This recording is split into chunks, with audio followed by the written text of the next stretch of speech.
Bonjour à tous et bienvenue à ce rendez-vous quotidien avec le Seigneur qui veut nous parler au cœur. Alors, en ce jour où nous fêtons la solennité des très saints apôtres Pierre et Paul, nous voulons nous tourner vers l'Esprit Saint qui nous aide à entendre et à accueillir l'Écriture. Viens Esprit Saint, allume en nous le feu de ton amour. Envoie ton Esprit Seigneur et tout sera créé. Tu renouvelleras la face de la terre. Aide-nous à accueillir la parole, ta parole, qu'elle nous transforme de l'intérieur et qu'elle soit l'instrument que tu mets en nous pour aller à la rencontre de nos frères. Écoutons la parole. De l'évangile de Jésus-Christ selon saint Matthieu au chapitre 16, versets 13 à 19. En ce temps-là, Jésus, arrivé dans la région de Césarée de Philippe, demandait à ses disciples : « Au dire des gens, qui est le Fils de l'homme ? » Ils répondirent : pour les uns, Jean le Baptiste, pour d'autres, Élie, pour d'autres encore, Jérémie ou l'un des prophètes. Jésus leur demanda : et vous, que dites-vous ? Pour vous, qui suis-je ? Alors Simon-Pierre prit la parole et dit : tu es le Christ, le Fils du Dieu vivant. Prenant la parole à son tour, Jésus lui dit : heureux es-tu, Simon, fils de Jonas. Ce n'est pas la chair et le sang qui t'ont révélé cela, mais mon Père qui est aux cieux. Et moi, je te le déclare, tu es Pierre, et sur cette pierre je bâtirai mon église. Et la puissance de la mort ne l'emportera pas sur elle. Je te donnerai les clés du royaume des cieux. Tout ce que tu auras lié sur la terre sera lié dans les cieux, et tout ce que tu auras délié sur la terre sera délié dans les cieux. Voilà, dans cet évangile, bien sûr, il est question uniquement de l'apôtre Pierre. Mais ce qui est dit de l'apôtre Pierre, d'une manière large, peut aussi s'appliquer à l'apôtre Paul et aux autres apôtres. Même si chaque apôtre a une mission spécifique. Et on le voit dans la mission, dans la vie et la mission, l'itinéraire de ces deux colonnes de l'Église, Pierre et Paul. Et l'Église fête ensemble ces deux grands apôtres parce que, d'une certaine manière, le Seigneur, au fondement de son Église, leur a donné une place éminente pour bâtir son Église. Il le dit à Pierre, Pierre, tu es Pierre, et sur cette pierre, je bâtirai mon Église. Mais tout près de Pierre, il va susciter la vocation de Paul, à qui il dira, cet homme met un instrument de choix pour proclamer l'Évangile aux nations. Deux colonnes. Et donc, dans cet Évangile qu'on vient d'entendre, on voit le Seigneur dans un dialogue pédagogique. Il commence par une question. Au dire des gens, qui est le Fils de l'homme ? Parlant de lui à la troisième personne. Qui est le Fils de l'homme ?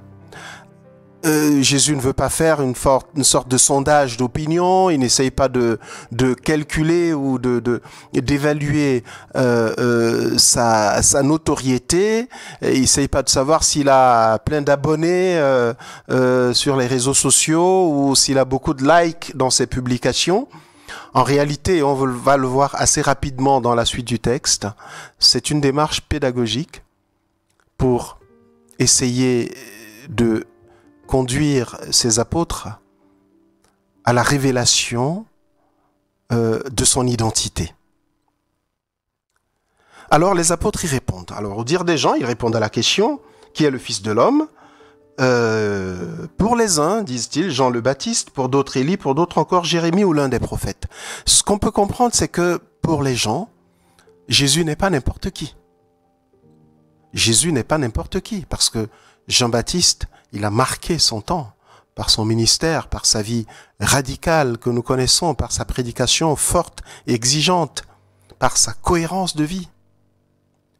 Et puis, dans toute la tradition prophétique, ils ressortent les meilleurs.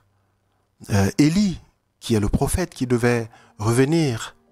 Jérémie, le prophète de la parole de Dieu, le grand prophète jeune, bien sûr, mais totalement pris par cette parole dont il ne pouvait pas se séparer, même quand cette parole le conduisait à tomber sous les coups, sous les persécutions des rois et des puissants. Donc un prophète authentique qui ne changeait pas ce que le Seigneur lui confiait pour contenter les gens. C'est ça Jérémie. C'est lui qui dit que la parole était en lui comme un feu dévorant. Comme un feu dévorant. Et donc il ne pouvait pas la contenir. Même quand il aurait voulu s'en aller, ne plus parler de lui, du Seigneur et de sa parole, il ne pouvait pas. Et donc, les gens parlent de Jésus, finalement, dans leur contexte, en termes très élogieux. Ce sont des termes élogieux. Jésus continue. C'était une question, c'était une pédagogie. Maintenant, il va s'adresser aux disciples. Personnellement, vous, qui dites-vous? Que dites-vous? Qui dites-vous que je suis? Et peut-être dès maintenant, chacun d'entre nous peut se mettre dans cette position d'être en face de Jésus qui lui dit « Et toi, que dis-tu? Pour toi, qui suis-je » C'est tellement important, tellement déterminant dans une démarche croyante d'avoir en face de soi le Christ vivant, le Christ réel, le Christ vrai dans son identité. Pas un Christ qu'on s'invente, pas un Christ qu'on se concocte à sa sauce, pas un Christ qu'on arrange selon notre propre convenance, mais le Christ est le Christ lui-même. Et c'est Pierre qui va répondre.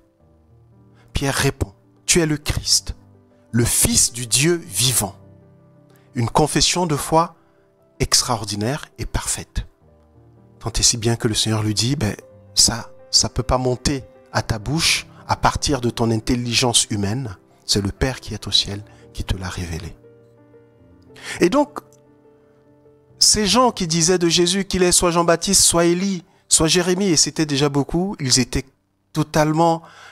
très, très, très, très loin de la réalité, de l'identité de cet homme. Leur réponse témoigne de l'impression forte qu'il leur faisait, mais ils étaient loin d'imaginer que cet homme-là, c'était le Fils de Dieu, c'était Dieu lui-même. Et Pierre va lui dire, Pierre va le proclamer, mais, nous dit le Seigneur, c'est l'Esprit qu'il parle en lui. Et alors, à chacun d'entre nous aussi, de nous mettre au diapason de l'Esprit pour que ce soit lui qui nous révèle l'identité de Jésus, qu'il nous la rappelle chaque jour. Esprit Saint, dis-moi qui est Jésus. Dis-moi qui est Jésus. Qui est mon Jésus. Mais pas mon Jésus dans le sens de que pour moi il serait une chose et pour le voisin il serait autre chose ou quelqu'un d'autre. Mais mon Jésus dans le sens où je ferais l'expérience réelle, concrète, qu'il est vraiment le Fils de Dieu. Il est vraiment le Sauveur. Il est vraiment le Christ, loin, l'envoyé de Dieu, celui qui vient nous sauver. Et c'est sur cette confession de foi que Jésus va bâtir, poser le fondement de son Église. On voit pourquoi Pierre va avoir un rôle éminent dans le collège des apôtres. Il a un apôtre parmi les apôtres, mais il est comme le premier des apôtres. Et c'est pas un hasard si c'est lui qui répond. Et donc, alors que les apôtres reçoivent une mission en commun, qui est la mission d'annoncer, d'aller de toutes les nations de fête des disciples, il n'y en a qu'un qui reçoit une mission spéciale, particulière. Tu es Pierre et sur cette pierre, je bâtirai mon église. C'est lui, c'est l'apôtre Pierre. Et d'ailleurs, le nom qu'il a, Pierre, vous savez bien que c'est Jésus qui le renomme. Normalement, il s'appelle Simon, fils de Jonas. Le Seigneur l'appelle Pierre, en vue de cette mission. Et c'est cette mission qui se transmet de génération en génération dans les papes. Les papes, ils reçoivent, ils sont héritiers de la mission de Pierre, ils vont la prolonger tout au long de l'histoire jusqu'à la consommation des temps. Le Seigneur choisit. Le Seigneur donne la force à ceux qu'il choisit pour accomplir ce qu'il leur confie. Mais le Seigneur fait confiance. Je te donnerai les clés. Ah, on dessine souvent 2 clés, mais c'est les clés, c'est pas 2 clés ou 3, c'est les clés, c'est-à-dire, je te fais entière confiance pour cette mission si précieuse qui est la mienne, de bâtir, de construire cette famille qu'est l'Église, c'est-à-dire l'assemblée de tous ceux qui accueillent la bonne nouvelle du salut et qui veulent être mes disciples. Si nous célébrons aujourd'hui des apôtres, c'est pour nous rappeler que nous sommes nous tous apôtres, chacun en ce qui le concerne, car le mot apôtre veut dire tout simplement envoyé. Et dès lors que nous avons été baptisés, dès lors que nous confessons la foi en Jésus comme Fils de Dieu, nous sommes envoyés pour proclamer cette bonne nouvelle. Car c'est la bonne nouvelle, c'est la nouvelle qui sauve le monde.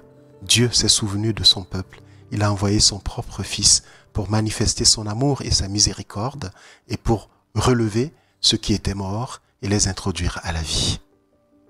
Eh bien, soyons tous et chacun apôtres du Seigneur, comme Pierre et comme Paul.